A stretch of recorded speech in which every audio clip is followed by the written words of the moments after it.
Welcome back to Vegas Live with Ninon. I'm Ninon, your host, and this time I'm right on time. Anyway, it's great here. I'm in Vegas, and this is absolutely amazing at the Sienna restaurant. It's absolutely fabulous in here. And I have a gentleman next to me. His name is Mickey Roark. Now, we all know this is not the Mickey Roark, but he just told me something very interesting, which I thought was fascinating. You were named after Mickey Roark.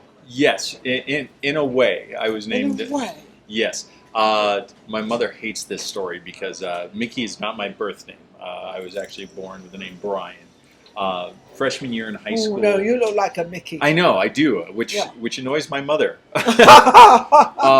So yeah, freshman year in high school, one of my teachers in my ROTC program I was doing, he was taking roll, came down to my name, said my name, and he was like, any relation to Mickey Rourke, the actor? I said no.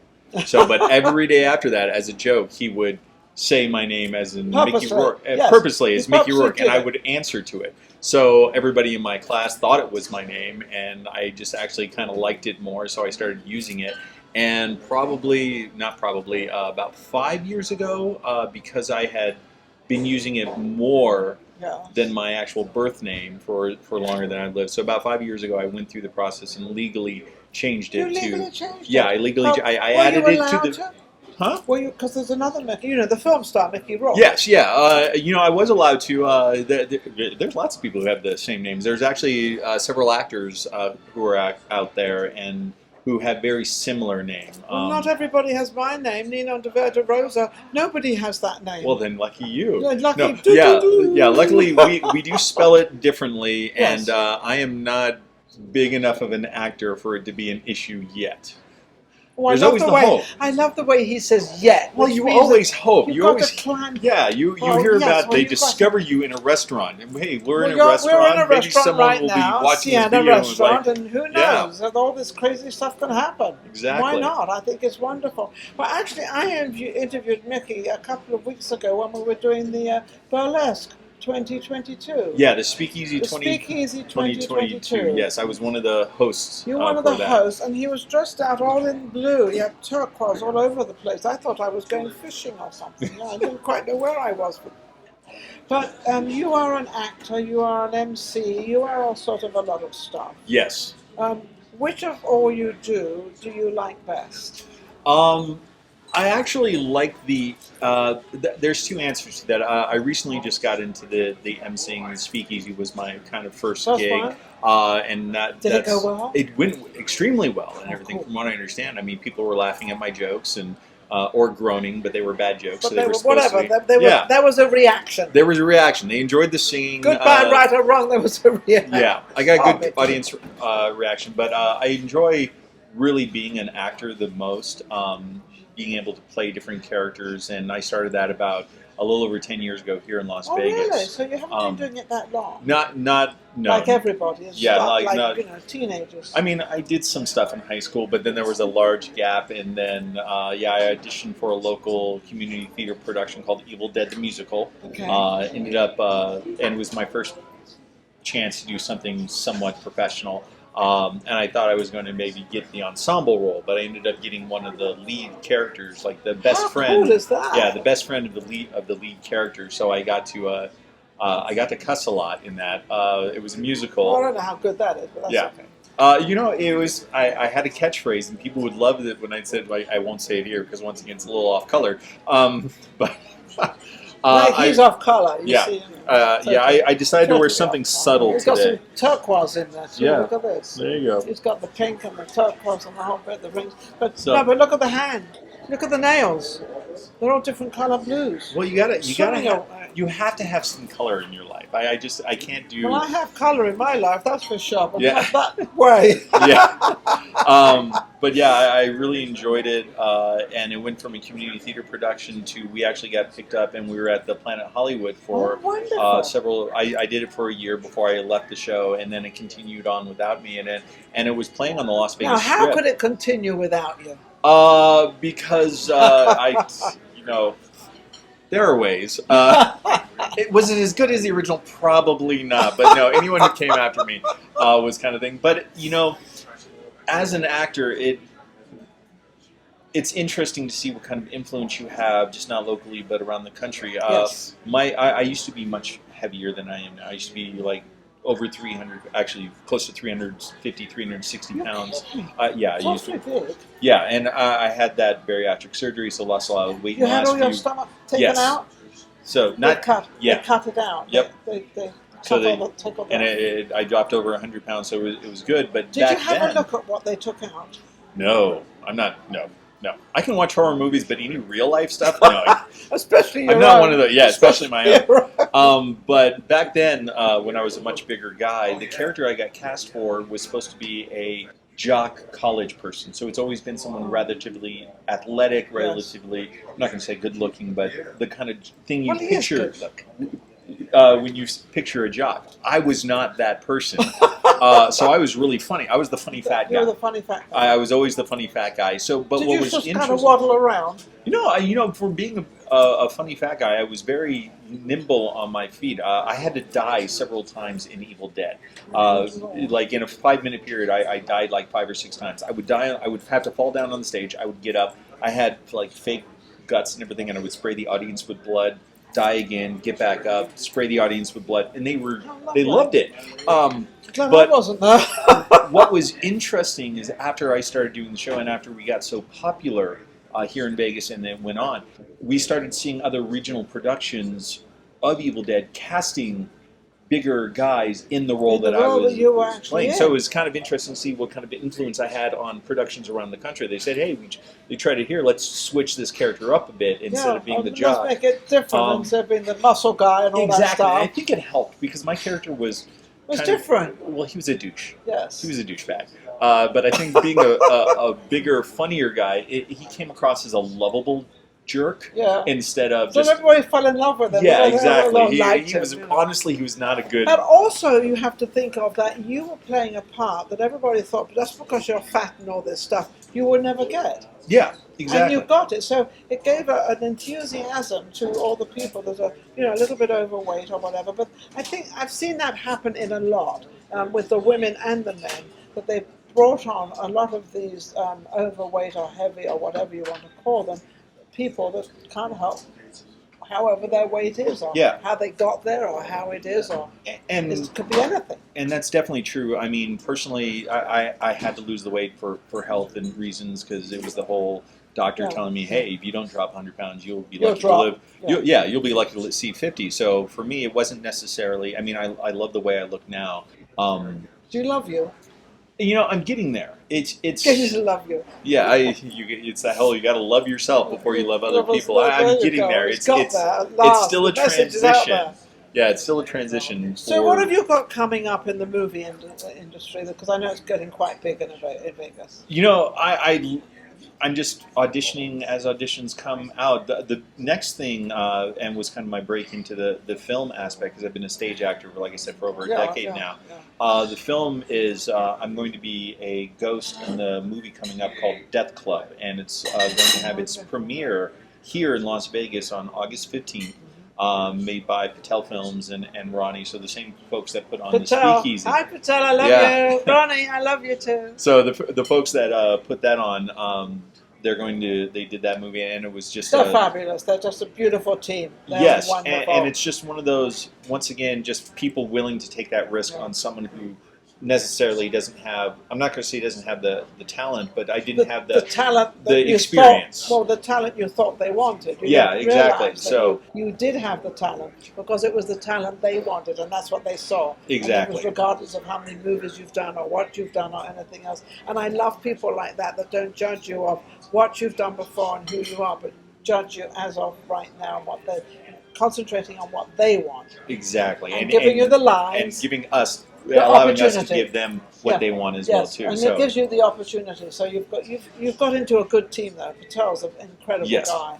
Patel Productions is absolutely amazing. And of course Ronnie. Yeah. And I know Ronnie's working on another like 1980s or 1990s, sorry Ronnie if I'm getting that wrong, kind of love story that he's going to hopefully have auditions for in the near future. Maybe you'll give me an audition, Ronnie. Maybe, yeah. We're ready, Ronnie. Can I play a love scene or something with you? Don't laugh. It's okay. Ronnie, I'm willing to play a love scene with you as well too if it'll get me in the movie. So we're both gonna we're both gonna have a love scene with you, We're both gonna have Ronnie. a love scene with the same person. Yes, I'm confident in my acting ability with that. What was, Oh, wait a second, my producer wants to be in the movie too, and she was. now there's 4 of us that are going to have a love scene together, Ronnie. Anyway, getting back to reality. So you've got that coming, got a lot coming up. Yeah, right now it's just auditions for all sorts of things. So what do you do in everyday work? Do you work I'm actually a supervisor for UPS. Oh, really? In their call center and everything. So I work with their. Currently, I'm in charge of the email team. But yeah, that's my day-to-day job. 20+ years with the company. The rent-paying job. Yeah, exactly. That pays the rent, and that takes care of everything. Because everybody, I don't know if a lot of you realize, the majority of actors out there in the entire world, not just Vegas, that they have to have a job to keep up with their. So you always get a job that you can break hours and you can work nights or work days or whatever, yeah, you can change. And luckily, I love my company to the point where they're extremely flexible and allow me these opportunities to whether it's stage, whether it's film, things along those lines. And the other thing is, I've been with them long enough that I have enough vacation time saved up that if I have to take several days in a row, I can do that too. So, but you prepared yourself, so you're really dedicated to being an actor. Yeah. Ooh, we touch a little sensitive bone there. Okay, let's. That's an interesting question. I would love to do that. I know. So what's holding you back? It's the confidence. time. It's not the confidence of yourself. I don't think it's the confidence in myself. I'm pretty sure that if someone gave me the opportunity, I could give them what they wanted. It's the depending on what the opportunity is. Yeah, it depends on what there is that. I have friends who are doing that, trying to be an actor 100% of the time, and I totally get it. But seeing what they have to do, I'm not to that point yet that I can dedicate that much time to that. Yes. Yeah, and I think that's what it is. It's just having that dedication because it's a totally secondary, and we're talking about it's a secondary job, full-time job, just to audition. Not even guaranteeing to get the not even guaranteeing to get the role. So you're spending 20, 40 hours a week going to auditions and hoping to get that next call. Absolutely. But also when you go to the audition, you want to try to be like the part. And I've always said to most people that go into auditions, just be you. Read the part, see what the part is, obviously. That's your angle. And walk in and do that. Don't try to sort of overdo it or underdo it. Just be more, I think, be more of yourself. The producers and directors like. Yeah, and I'll be honest, stage auditions for stage productions a lot easier than film, because I think stage auditions, they're a little more flexible in what you could possibly look like. Film, you give them a picture, you better look like that picture when you show up, sort of situation. As you know, you commented, had blue hair, blue face, blue everything, all sort of situation like that. I'm willing to shave. I'm willing to color my hair for whatever is necessary, and it's easier to kind of explain that in stage. I like your hair right now. You kind of got it all pushed up here somewhere. Oh yeah, this is my it's my normal pump. It's a pompadour. It's a pompadour. Yeah. It's not as tall as it has been in the past, but it's pretty much been. You should be in Paris, my dear. Yeah. But no, it's been my signature hairstyle for many years. Yeah, probably about a good 15, 16 years now. Do you think it's helped you? I think it's helped me have a signature look. But the funny thing is, I've been cast because specifically, I've gone up to directors like, "Hey, how do you want my hair in this?" And they look at me, and they'll look at me and goes, "Well, we want your hair. We like your hair. We That's like your hair." Chosen you. I kind of did the same thing with Ronnie when I got into Death Club and everything. I was like, "Ronnie, you need me to change my facial hair or change my hair?" He was like, "No, I loved your look." The look has helped, but once again, I'm willing to be flexible and versatile because sometimes I've had to be completely clean shaven. Sometimes I've had to do a comb over. There was one play I was in, Producers, where I played 6 different parts, and my hair had to go from like this pomp to a comb over, back to a pomp, then to something else later on. My hair hated me after that run. But so what are you doing to me? Mickey, take me out of this. Yeah. Okay, how can anybody reach you and how can they get hold of you? Do you have an agent? What do you have? I don't have an agent yet. I put some feelers out there, but it's once again I don't have enough film credits for agents. Oh, you have enough. Come on, you have enough. I have one, and then a I couple don't of minor care. films. That's sort of fine. But You've got to agencies, start somewhere. I know you got it, but the agencies want you to have that long line. So it's I'm Sometimes slowly. they don't. This day and age, you don't have to have all that. That is true. And you've got But a lot from of what I've stage.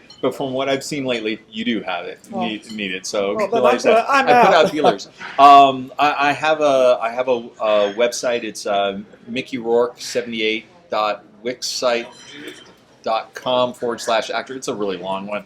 But you honestly, you can find me on Instagram at Captain Justin Kase, Captain Justin. CaptainJustinKase. Well, where? See, I have so many irons in the fire. Yes, I'm a stage actor. Yes, I'm Mickey I think Rourke. you One need of to the get things. those irons all put together into one. I need to just I can't like do you MickeyRourke.com. He has his own You site. That's present just yourself as you are, yeah. and then you need to put all this together. Yeah. But aside from being an actor, one of the things that I've done the most, and I'm extremely well known for here in Las Vegas, is I do play a pirate known as Captain Justin Kase. Yeah, and I have two different groups that I do that with: Pirates of the Sea Monkey and Pirates in Technicolor. And where is that? That's here in Vegas. What we did, and unfortunately, it's been very slow since we've shut down. So now that we're kind of reopening, but prior to that, myself and my crew used to actually go to elementary schools and festivals and stuff, and we would teach children, elementary school children, the importance of reading, but with a pirate theme. With a pirate thing, so that makes it a little bit more interesting. Exactly, and it was so they get involved in sort of learning with a story. Probably some of the most rewarding things I've ever done, because we've had kids who would run up to us if they see us in our pirate outfits years later and tell us about the books that they've read. Parents thanking us for getting their kids interested. I remember one festival I was at. This child came up to me, grabbed my hand, dragged me back to his parents, and then he pulled out this little suitcase from under his table, opened it up, and just took out books. He was carrying around 6 or 7 books with him. How sweet. And we started talking about his books, and his parents were like, why did my child just bring this random pirate to our table? And then the parents realized who I was. They were like, did you come to his school and this was 2 or 3 years ago that I went to his school. I said, yeah, we did. He goes, we have to take him to the library weekly ever since you guys had that assembly, because he gets 6 or 7 books a week and just devours them and wants to go back. He's always carrying books around with him. So just hearing that kind of thing just makes it all worth it. Absolutely. When doing stuff like that. So yeah, that's because that's what I'm more known at. That's what a lot of my social media is you and Johnny Depp. around. Yeah.